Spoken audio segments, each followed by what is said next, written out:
بسم اللہ الرحمن الرحیم۔ بسم اللہ الرحمن الرحیم۔ السلام علیکم ورحمۃ اللہ وبرکاتہ۔ عزیز طلبہ، آج ہم تعلیم المنطق کا چھٹا سبق پڑھیں گے اور آج کے سبق کے اندر ہم دلالت اور اس کی اقسام کے بارے میں جانیں گے کہ دلالت کسے کہتے ہیں اور دلالت کی کتنی اور کون کون سی اقسام ہیں۔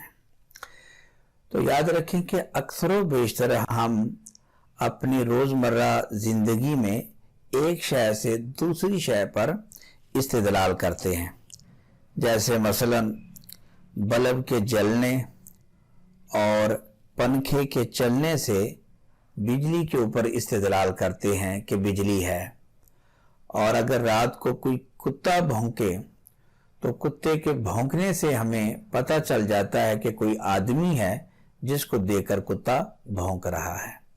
تو یہ بلب کا جلنا اور کتے کا بھونکنا، بلب کے جلنے سے بجلی اور کتے کے بھونکنے سے آدمی کے ہونے کا جو علم ہے، اس علم کو دلالت کہا جاتا ہے۔ اور دوسری بات یہ یاد رکھیں کہ دلالت نہ صرف ہماری روزمرہ زندگی کے اندر دلالت کا استعمال ہوتا ہے، بلکہ علوم کے اندر بھی دلالت کا استعمال پایا جاتا ہے۔ اب آئیے ہم دلالت کی تعریف جانتے ہیں، لیکن اس سے پہلے ایک اشکال ہے، اس کا ازالہ ضروری ہے۔ اشکال یہ ہوتا ہے کہ منطقی جو منطق سے شغف رکھنے والا آدمی ہے، اس کا مقصود تو معنی سے بحث کرنا ہوتا ہے، وہ معنی سے بحث کرتا ہے، تو پھر منطق کی کتابوں کے اندر الفاظ کی بحث اور الفاظ سے بھی پہلے دلالت کی بحث کیوں ذکر ہے؟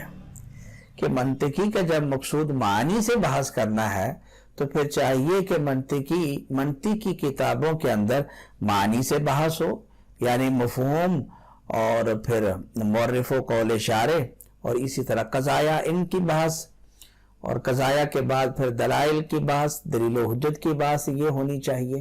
تو منطق کی کتابوں کے اندر شروع میں الفاظ کی بحث اور الفاظ سے بھی پہلے دلالت کی بحث کیوں ذکر کی جاتی ہے؟ اس پر سوال یہ ہوتا ہے کہ یہ تو خروج عن المبحث ہو گیا، اور خروج عن المبحث یہ محصلین کی شان سے نہیں ہوتا۔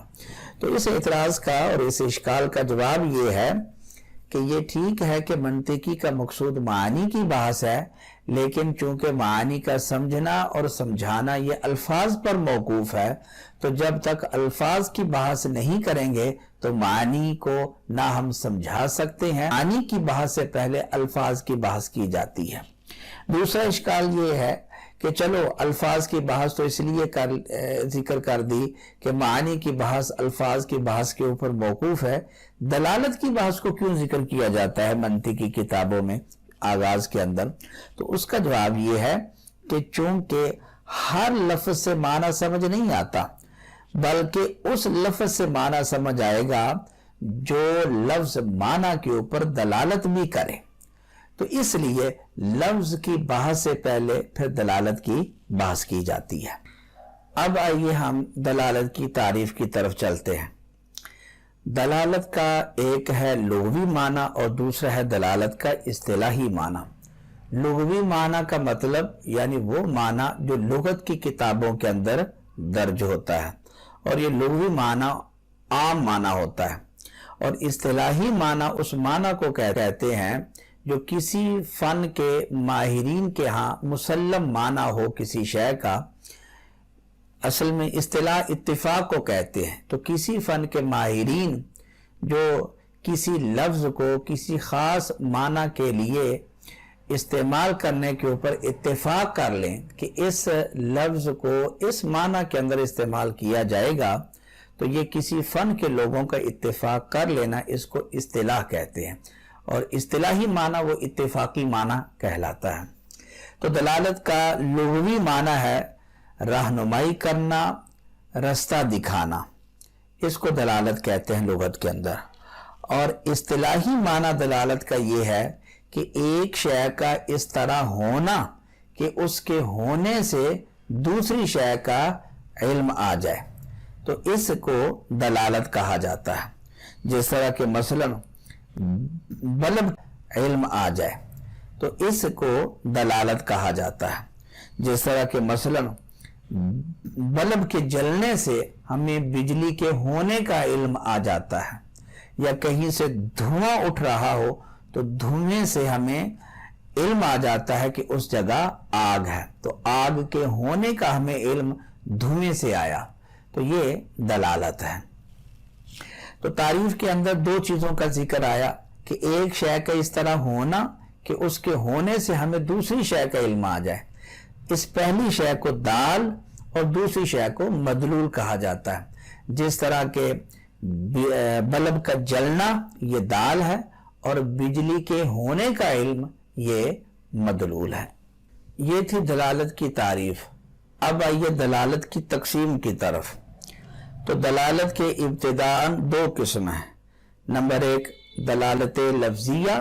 دلالت کے اقسام با اعتبار دال کے ہیں، یعنی آپ دال کو دیکھو کہ دال دو حال سے خالی نہیں ہوگا، یا تو دال لفظ ہوگا یا دال غیر لفظ ہوگا، یعنی کہ لفظ نہیں ہوگا.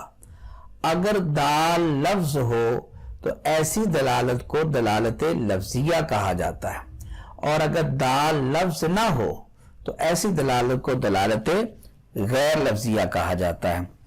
دلالت لفظیہ کی مثال جیسے لفظ کتاب کی اپنے مدلول پر دلالت. کتاب کا لفظ جس کو ہم اپنے منہ سے ادا کرتے ہیں، کتاب جو ہم بولتے ہیں، یہ لفظ کتاب ہے، اور اس کا مدلول وہ شے ہے کہ جس سے ہم پڑھتے ہیں، جس کو ہم چھوتے ہیں، پکڑتے ہیں، اور پھر اسے ہم تحریر کو پڑھتے ہیں. اس شے کو کتاب کہا جاتا ہے، جو کہ دو جلدوں کے اندر ہوتی ہے. یہ کتاب کا مدلول ہے. اسی طرح لفظ زید کی دلالت ذات زید کے اوپر تو یہ دلالت لفظیہ ہے، کیونکہ ان دونوں مثالوں کے اندر جو دال ہے وہ لفظ ہے.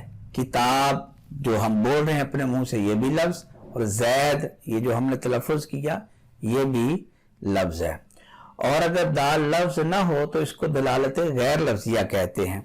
اس کی مثال جیسے ٹریفک کے اشاروں کی دلالت مخصوص ہدایات کے اوپر، جس طرح کہ سرخ بتی یہ دلالت کرتی ہے رکنے کے اوپر، اور سبز لائٹ یہ دلالت کرتی ہے روانہ ہونے کے اوپر. تو یہاں جو دال ہے یعنی کہ وہ بتی سرخ یا سبز یہ لفظ نہیں ہے، کیونکہ ہم اس کا اپنی زبان سے تلفظ نہیں کرتے. تو ایسی دلالت جس کے اندر دال لفظ نہ ہو تو اس کو دلالت غیر لفظیہ کہا جاتا ہے. پھر دلالت لفظیہ اور غیر لفظیہ میں سے ہر ایک کے تین قسم ہیں: وضعیہ، طبعیہ اور عقلیہ. یہ جس طرح دلالت لفظیہ کے اقسام ہیں تینوں، اسی طرح یہ تینوں دلالت غیر لفظیہ کے بھی اقسام ہیں. تو کل 6 اقسام ہو گئے. نمبر 1 دلالت لفظیہ وضعیہ، نمبر 2 دلالت لفظیہ طبعیہ، نمبر 3 دلالت لفظیہ عقلیہ. اور اسی طرح دلالت غیر لفظیہ وضعیہ، دلالت غیر لفظیہ طبعیہ اور دلالت غیر لفظیہ عقلیہ. اگر دیکھا جائے جب ہم ایک شے سے دوسری شے پر استدلال کرتے ہیں تو اس استدلال کی 3 نوعیتیں اور 3 صورتیں ہوتی ہیں. پہلی صورت یہ ہوتی ہے وضع اور مقرر کر لیتے ہیں تو پھر ہم ایک شے سے دوسری شے پر استدلال کرتے ہیں، یعنی پہلے ہم ایک شے کو دوسری شے کے لیے وضع کر لیتے ہیں، مقرر کر لیتے ہیں، اور پھر ہم پہلی شے کے ہونے سے دوسری شے کے ہونے پر استدلال کرتے ہیں. اس کو دلالت وضعیہ کہا جاتا ہے. جس طرح کہ مثلا ہم نے ٹریفک کے اشاروں کو مقرر کر لیا کہ سرخ جو اشارہ ہے یہ رکنے کی علامت ہے اور سبز اشارہ یہ روانہ ہونے کی علامت ہے. تو یہ چونکہ ہم نے مقرر کیے ہیں اس لیے اس کو دلالت وضعیہ کہتے ہیں. تو چونکہ یہ وضعیہ لفظیہ کا بھی قسم ہے اور غیر لفظیہ کا بھی قسم ہے، اس لیے دونوں کی مثالیں ہم دیں گے تو دلالت لفظیہ وضعیہ کی مثال ہوگی جس طرح کہ وہ الفاظ جن تو دلالت لفظیہ وضعیہ کی مثال ہوگی جس طرح کہ وہ الفاظ جن کو ہم بولتے ہیں، جو ہم باتیں کرتے ہیں، تو ان الفاظ کی مخصوص معنی کے لیے ان کو وضع کیا گیا ہے، مقرر کیا گیا ہے، تو ان الفاظ کی جن کا ہم تلفظ کرتے ہیں اپنے معنی کے اوپر جو دلالت ہے یہ دلالت لفظیہ وضعیہ ہے۔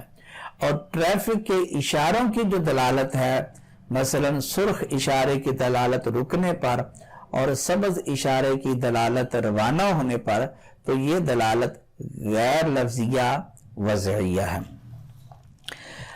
استدلال کی دوسری صورت اور نوعیت یہ ہوتی ہے کہ مدلول طبیعت کو عارض ہوتا ہے تو طبیعت دال کو پیدا کر دیتی ہے، تو پھر ہم دال سے مدلول کے اوپر استدلال کرتے ہیں، اس کو دلالت طبعیہ کہا جاتا ہے۔